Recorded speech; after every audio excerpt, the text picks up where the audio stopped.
Welcome, everybody. My wife gave me a new tie last night. On my tie is listed about 30 banned books. Now you can pick your favorite one. The Sun Also Rises, Brave New World, oh yes, that's subversive, To Kill a Mockingbird. These are times that try men's souls. Simple phrase from Thomas Paine, and an appropriate beginning for today during a time when so many of us are feeling shock and fear as we enter Trump times. To Trump and his supporters, congratulations, and may wisdom and compassion guide you. May those who fear your incoming administration be pleasantly surprised. I hope at this moment that that's true, although it feels a bit naive. Most members of the ethical society and other progressive communities around the country are struggling to comprehend the turn our nation took on November 8th. We were about to transition from our first black president to our first woman president, part of an inevitable evolution towards a more inclusive, compassionate, and progressive future, a future where government protects the vulnerable, empowers the marginalized, and strengthens our civic experiment in democracy with diversity. Historians among us thought we were carrying forward the progressivism of about a century ago, the progressivism of Bob La Follette, Jacob Rhee, Eleanor Roosevelt, and Felix Adler, who founded ethical culture. And they envisioned a democracy that brings out the best in each of us, that softens our greed by nurturing our benevolence, that offers labor a place at the bargaining table and demands ethical business practices. But suddenly, all the hate-filled rhetoric now seems a much greater threat. The hate-filled campaign, that language is becoming normalized, and intolerant forces may soon be using the federal government to push their agenda. With the potential appointment of new Supreme Court justices, reactionary forces may soon have control of all three branches of the government. Institutional checks and balances are more vulnerable now than they've ever been. This has liberal humanist groups scrambling to try to rethink their strategy. In the Huffington Post, the day after the election, Roy Speckert, the executive director of the American Humanist Association, said that we have entered very different reality and admitted that progressives had taken progress for granted. Sarah Levin of the Secular Coalition for America said that really we have to double down on midterm elections in 2 years. The director of communications for the Center of Inquiry warned that a renewed religious right was coming, and he said it is time for the secular community to gear up big time because we should expect once again the basic tenets of secularism are going to be challenged very, very hard. The most basic tenet, I believe, and he said as well, was evidence-based reasoning and provable facts. That is what is at risk. Ethical culturists in our federating organization, the American Ethical Union, have to be ready to defend progressivism and evidence-based reasoning, separation of government from religion. Where should we be the most vocal? For me, the most marginalized in our population is the top of my priority list immediately. But over the long term, my biggest fears is the threat to the First Amendment. I fear for the next 4 years the potential unprecedented restrictions on freedom of speech and press and assembly. Corporate ownership of the media and a weakened independent press will make it much easier for reactionary political forces to control information and manipulate public opinion. That's why I'm going to focus my comments today on free press and free speech and free thought in Trump times. Intolerance and anti-intellectualism is more popular than ever. 100 years ago, Robert Ingersoll urged us to be the advocates of inquiry, investigation, and thought. We have to defend the values of free thought, values like reason, science, freedom of expression, freedom of speech, open dialogue, greater access to information, not less, And by defending these values, we have a chance to grow a more enlightened and ethical society. As we end today's program, we're going to meet in the lobby to acknowledge these values by decorating the Tree of Knowledge that we've done for the last 5 years. We're going to put book covers on them that represent works from Charles Darwin to Robert Ingersoll to Thomas Paine, Elizabeth Cady Stanton, Carl Sagan. We'll have holy books on the tree, as well as books by ethical culture leaders like Felix Adler and Ed Erickson and Arthur Dobrin. And they all celebrate reading, knowledge, and openness. You'll find some of them on chairs near you, and I have extras. I'd like everyone to get a chance to pick one later today. This particular tree made its way to the Ethical Society thanks to the FreeThought Society. Are there any members of the FreeThought Society here today? You just raise your hand if you're a member. Thank you. Welcome. Welcome. This is a particular expression of a very broad FreeThought movement in this country. Now, the FreeThought Society itself was founded by Margaret Downey, who is not here today because she's in California with an ailing mother. So please keep her in your thoughts. It was Margaret who helped install a Tree of Knowledge at the Westchester County Holiday Display a number of years ago. It stood alongside Christian and Jewish and Santa displays as a way for non-theists and humanists to celebrate this season. But after it got vandalized a couple of times, the Westchester County officials decided that inclusion wasn't worth the effort. So they banned the tree. Along with another representative of the FreeThought Society, this past week I went to Westchester and delivered testimony asking them to reconsider that decision and allow FreeThought humanists a place.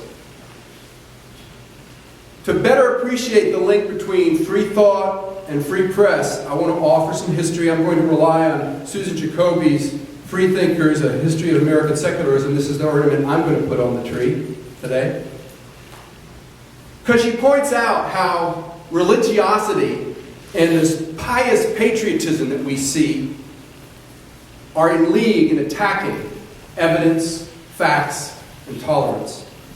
One of the themes Jacoby picks up in her book is that often those seeking to restrict freedom of speech are also linking it to their religious piety and bowing to civic authority. Religious believers often wrap themselves in the flag, using atheists as the punching bag for the unpatriotic, dangerous elements of our society. And this happens over and over and over again in our history, from the birth of American society to this fall's presidential election, where evangelicals voted disproportionately for Trump, despite of, or because of, his intolerance and his ultranationalism. Now, a century ago, free thinkers and dissenters dominated free thought. Some were religious minorities, like Baptists and Puritans who fled Europe for a safer haven here in the colonies. And they joined with secularists to demand freedom of religion and thought and speech. They were wary about the power of the crown that was used dictatorially, wrapped in ecclesiastic authority of the Church of England, that bent truth just to increase their power. Free thinkers who valued facts and evidence were the intellectual descendants of the Enlightenment, people like Jefferson and Madison, who sought wisdom through science. Some were deists who dismissed supernaturalism and miracles. They embraced natural laws that were consistent and observable and testable. And they were fans of Thomas Paine, who condemned the arbitrary, irrational rule of theocratic Britain. Paine became a revolutionary hero when he wrote his book Common Sense, which advocated for independence. He supported the French Revolution in his second major book, The Rights of Man. That book led Walt Whitman to become a fan of him. Walt Whitman so treasured transparency and free expression that in Walt Whitman's own books, he included criticisms of his works. That's how much he loved openness. And he praised Thomas Paine in an 1877 speech right down the street at the Union League here in Philadelphia. He praised Paine for his radical defense of human rights and the separation of church and state. Paine got in big trouble, however, when he attacked supernaturalism and church power in his third major book, The Age of Reason. He was arrested in Europe for fomenting radicalism, and returned home to die impoverished and ostracized. Even a century after this hero died, a U.S. President, Teddy Roosevelt, called him a dirty little atheist. Thankfully, the Thomas Paine Memorial Committee, which is a project of the FreeThought Society, is seeking to honor the life and legacy of Paine through a musical project, a coloring book, and a sculpture by the world-famous sculptor Zenos Frutakis. Lucretia Mott, a fiery Quaker who carried on Paine's tradition, urged us all a century ago to search for truth for authority, not authority for truth. Mott was attacked regularly for saying that every person, not their ministers or their politicians, should be the ultimate authority in their own lives. She said, it only needs that the people examine for themselves, not pin on the sleeves of their ministers, but do their own thinking, obey their own truth, and be made free. Mott paved the way for what Susan Jacoby called the high water mark of FreeThought, which was from 1875 to 1910. During this time, freethinkers battled social, religious, and political censors in this country who claimed that they were the judge of all things decent, one being Andrew Comstock, who I've talked about here a couple of times. He was a reactionary U.S. postal inspector who founded the New York Society for the Suppression of Vice in 1873, censoring whatever he thought was immoral, which happened to be reproductive health brochures. And he stimulated a backlash. Please tell the baby to come back. Babies are fine. I don't mind the noise. Free speech. D.M. Bennett spoke, I also spoke about him. D.M. Bennett published the Truth Seeker Journal. And the Truth Seeker Journal, by the way, just came back to being published again. You can find it on thetruthseeker.net. Roderick Bradford just bought it back, so look it up or ask me for that. The very first edition of the Truth Seeker Journal was dedicated to science, morals, free thought, free discussions, liberalism, sexual equality, labor reform, progressive, free education, and, quote, whatever tends to elevate and emancipate the human race. Good things, right? For this effort, Bennett was dragged into court again and again and again, and it drained his financial resources, and he died poor, another martyr to free thought. A few decades later, another hyper-nationalist censorship organization, the Catholic Legion of Decency, was formed, and it condemned, for example, the 1938 photojournal essay in Life magazine called Birth of a Baby, because it was obscene. According to the Legion, it was obscene, and so as a result, should be banned, and soon the Legion of Decency was wrapping their Puritanism up in anti-communism, supporting the rise of Joseph McCarthy. Lots of us know a lot about Joseph McCarthy and his intimidation of the politicians and the press who didn't join in his anti-communism. He used distortion and smears and unproven accusations to destroy the careers of many reporters. Sound familiar? From a position of power, he manipulated the First Amendment for his own advancement, lumping atheism and communism together. And Jacoby said that so many people supported that myth in this country. It's the same myth that was supported in the 60s when Daniel Ellsberg was attacked, when he released the Pentagon Papers, which showed the distortion and lies of our government concerning the war in Southeast Asia. Like the current government enemy number one, Daniel Snowden, Ellsberg was charged with a violation of the 1917 Espionage Act. In both cases, the government tried to cover up its own misdeeds by turning on whistleblowers. Cracking down on whistleblowers can cripple a free press and access to information. And this is particularly concerning when looking at the contemporary press, which has been weakened by market forces. You have corporations owning almost all of the media outlets. There's very little independent media left in this country. And in the relentless pursuit of higher profits and greater ratings, corporate media is basically turning the news industry into an entertainment industry. It's more show dog than watchdog. And this is unfortunate When you add on to that the rise of the imperial presidency, especially when it has to do with security matters and foreign affairs. Now, the imperial presidency has been happening all through American history, but over the last 50 years, the president has gained so much more power regarding foreign affairs and secrecy and security in this country.